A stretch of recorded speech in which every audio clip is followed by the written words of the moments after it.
wasn't yours. I'm going back, I'm going back, I'm going back, I'm going back, I'm going back to who I was before.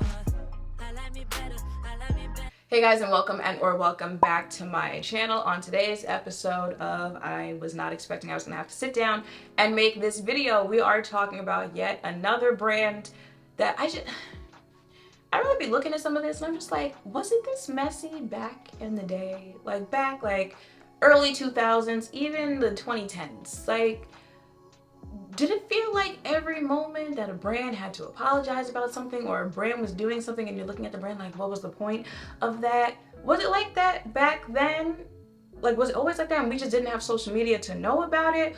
Or have brands just, forgotten about marketing, advertising, public relations? I mean, they do be announcing those layoffs, so maybe they are, cutting back on those departments, but it's showing why you probably should not do that. And given everything that we know about the Kardashian family and all of the scandals that have happened with each member of the family, I'm also surprised I have to be making this video because it's the one Kardashian that you don't really hear about much in drama, right? Like, think of everything that's ever gone down with Kylie Jenner, with Kim, with Khloe, even with Rob. Like, I feel like you hear more about Rob, certainly with Kendall, okay? As quiet as it might be kept or you don't really notice, like, Kendall is actually pretty disliked. The whole Pepsi can, her tequila.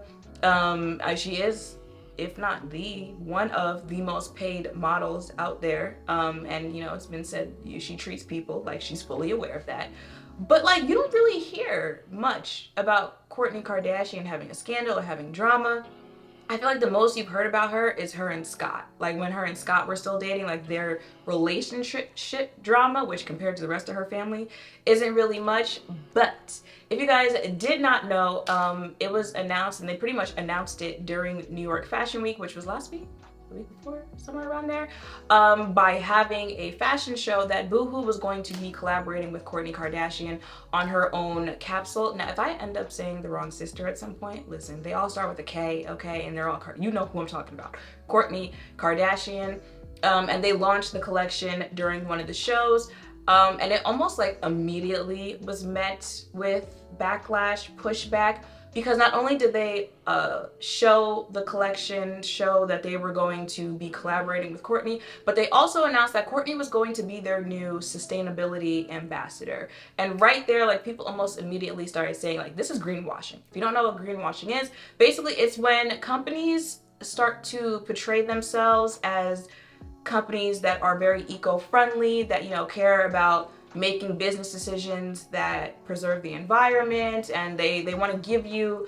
the best materials for the economy, but in the right way. Like when brands say, all of our stuff is recycled, or, we go through this way of creating our stuff. It's like when brands start portraying themselves as that, but when you actually look at the business practices of the brands, you're like, 2 + 2 is not equaling 4 here. How can you be eco-friendly if that is what you do? And as we all know, BooHoo is a fast fashion brand. So, and everything that we know about fast fashion and how fast fashion is produced, how can you be, how can you be preaching sustainability, but you're fast fashion? And that is what fast fashion is. Now, I did see that their score for how eco-friendly they are did go up. I think it went up from like 20% to 26, which isn't the best, but maybe, given that they are trying to have a sustainability ambassador, maybe they're trying to work on it. Where'd it go? So yeah, it went up to 28% from 20%. However, their competitors like H&M have a score of 66%, ASOS 55%, and Zara 44%.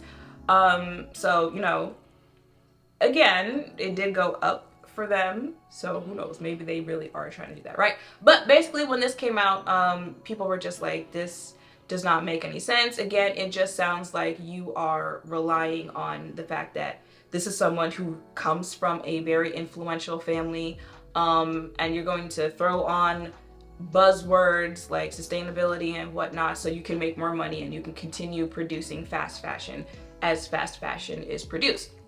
Now they did come out and put out statements. BooHoo posted a statement that it's a statement coming from Kourtney's perspective. And it says, BooHoo came to me with this idea that was all about sustainability and style, which is what made this collaboration so interesting to me. I've always loved fashion, but have become more and more aware of its impact on the planet. Through the creation of this collection, I'm grateful to have had the chance to speak to global experts to learn more about the challenges around sustainability in the fashion industry.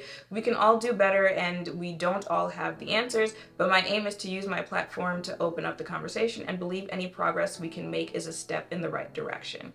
Now, she did have a collection with Pretty Little Thing a couple years ago. If you don't know, BooHoo does also own Pretty Little Thing, and she did mention, like, I collaborated with Pretty Little Thing and, like, no one said anything, but you also were not attaching, you know, sustainability to it. Like, you know, I'm a celebrity, I've got the name, you got the product, let's collaborate and we can make some money, right? So, I mean, people will probably like, okay, but they're not gonna accuse you of greenwashing, right?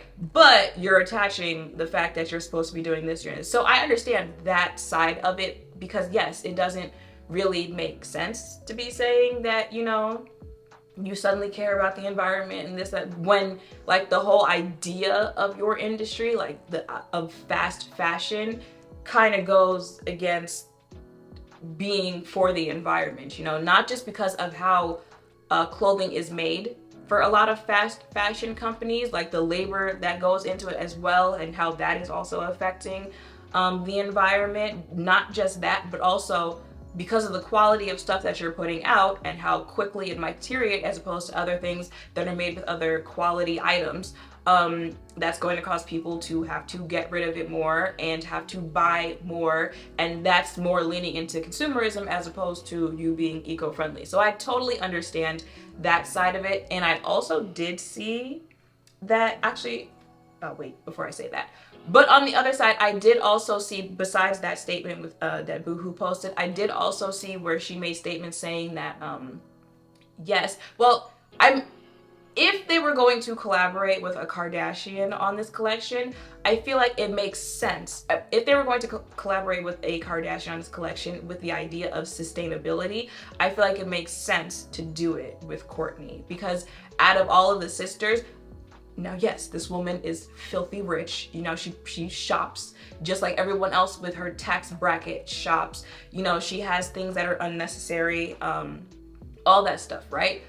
But if you paid attention, or if you know anything, if you watch the show, anything like that, then you know, compared to her sister, she is the sister that at least tries to portray herself as one who wants to be more environmentally friendly, who wants to live healthier, who you know, looks into the ingredients of things that she buys and things that she eats and stuff like that. I don't know if you remember that that argument she and Kim had that went viral over eating gluten. Like, she is the one who at least portrays herself to be a little bit more that way, so it makes sense for that collaboration if they were going to pick one of the sisters.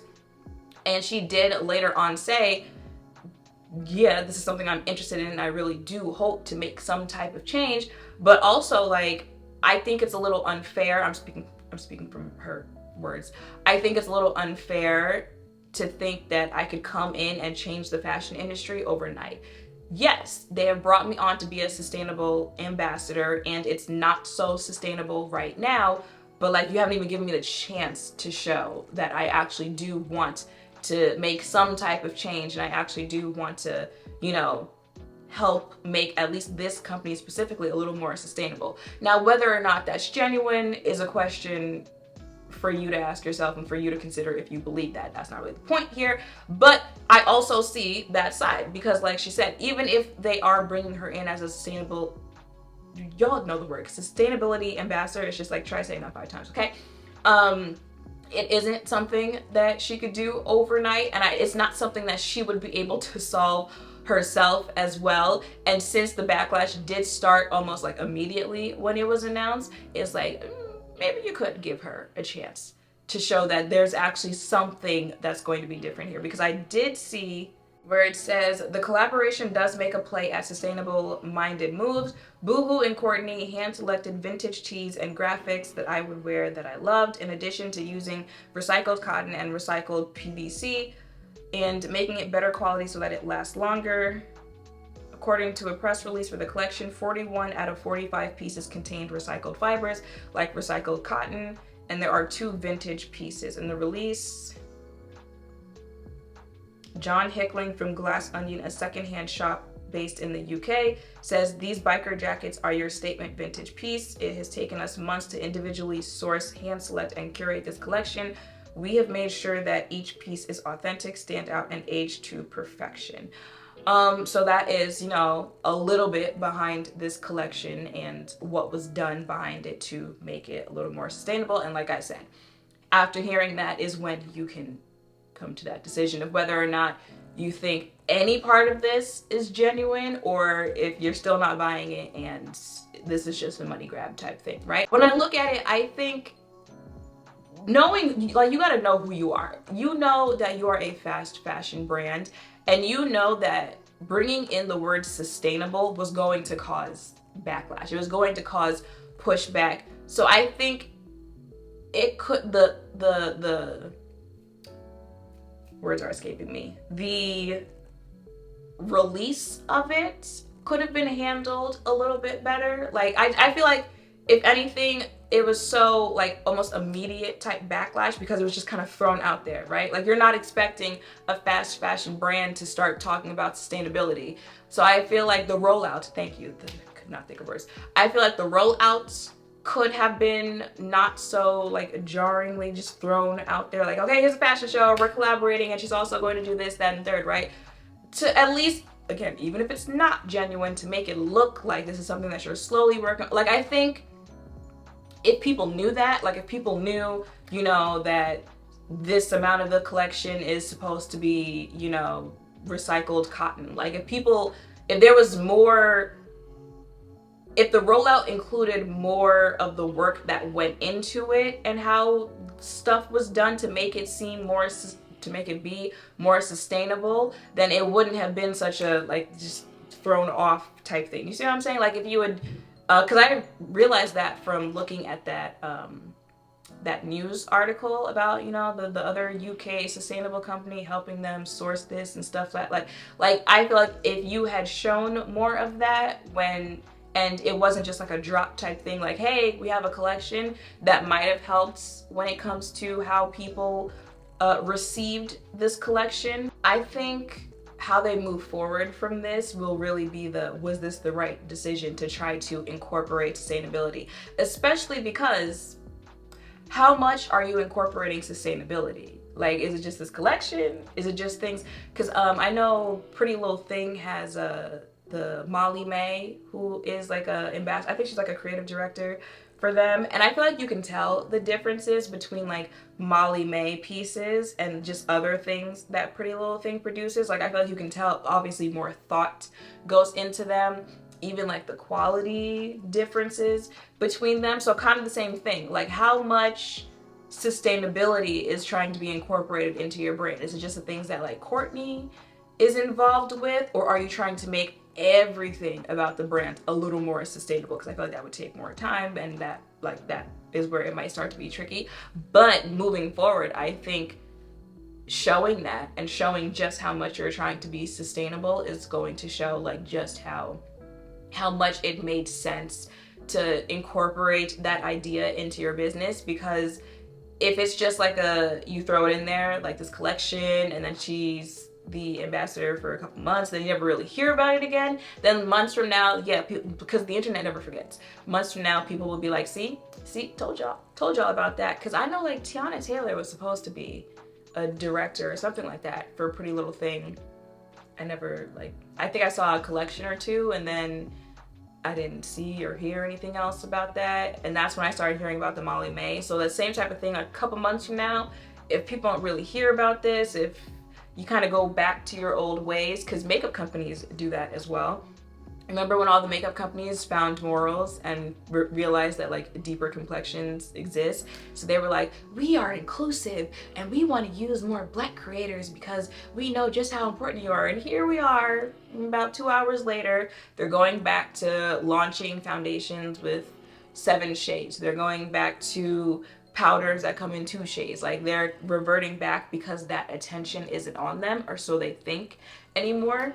I think the same thing will kind of happen, where like months later, years later, people will look back, and that's when you'll really know just how genuine this is. But listen, they're certainly talking about this on Instagram, TikTok, and Twitter, so I had to sit down and do a video on it. But let me know your thoughts in the comments down below, what you think about the partnership, how sincere you think it is, if you think that this is something that like moving forward can even be a sustainable, no pun intended, thing. Let me know all that down below. Make sure to thumbs up, comment, subscribe, turn notification bells down below. Thank you all for watching. I'll see you in the next one. Bye.